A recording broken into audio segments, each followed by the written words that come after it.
একটা আমল দিবেন, একটা আমল আমি করব। একটার বেশি দুইটা দিবেন না, দুইটা দিলে আমি করব না।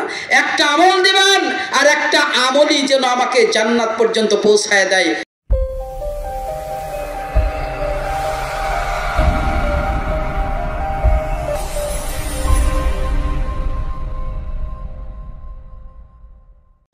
হুজুর, আমি কিন্তু অনেক দূর থেকে বহু কষ্ট করে এসেছি, আপনার কাছে এসেছি হুজুর, আপনি আমাকে একটা আমল দিবেন, একটার বেশি দুইটা দিবেন না।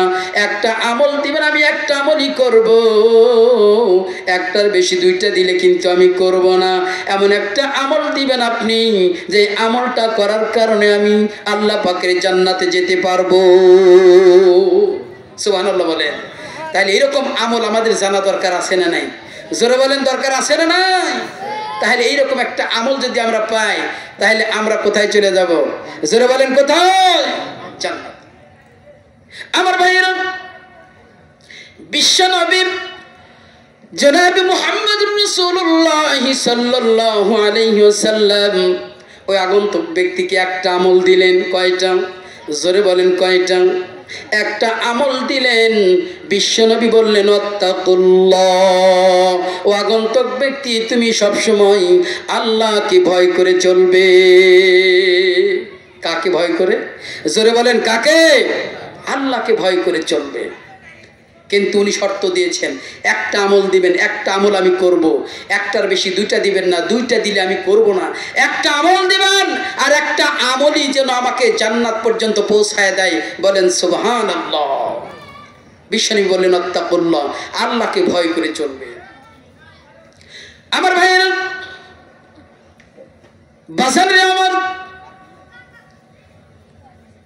ওই আগন্তুক ব্যক্তি যখন চলে যাচ্ছিলেন, বিশ্বনবী জনাব মুহাম্মদুর রাসূলুল্লাহ সাল্লাল্লাহু আলাইহি ওয়াসাল্লাম তার সামনে যারা সাহাবীরা ছিলেন তাদেরকে বললেন, ও আমার সাহাবীরা শোনো, ও আমার সাহাবীরা শোনো শোনো, তোমরা কি জান্নাতি মানুষ দেখতে চাও? সমস্ত সাহাবী আগ্রহ ভরে বললেন, হুজুর, হ্যাঁ, আমরা দেখতে চাই।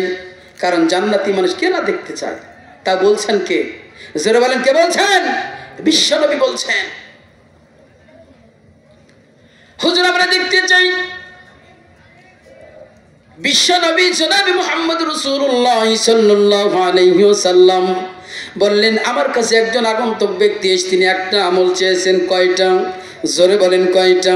একটা আমল চেয়েছেন, একটা আমল উনি করবে, এই কথা তিনি বলেছেন। আর যদি তিনি করে, তোমরা দেখে নাও, এই ব্যক্তি কিয়ামতের দিন আল্লাহ পাকের জান্নাতের মেহমান হবে। সুবহানাল্লাহ। তাহলে আমরা কি এই আমলটি করতে পারবো? আল্লাহ বলছেন, ওয়া আম্মা মান খাফা মাকামা রাব্বিহি ওয়া নাহান নাফসা আনিল হাওয়া, যে ব্যক্তি আল্লাহকে ভয় করে চলতে পারবে আর নিজের নফসকে কুমন্ত্রণা থেকে, অর্থাৎ অন্যায় কাজ থেকে, মন্দ কাজ থেকে, গুনাহের কাজ থেকে নিজের নফসকে দূরে রাখতে পারবে, আল্লাহ রাব্বুল আলামিন বলেছেন ওই ব্যক্তিকে জান্নাতের মধ্যে জায়গা করে দেবে।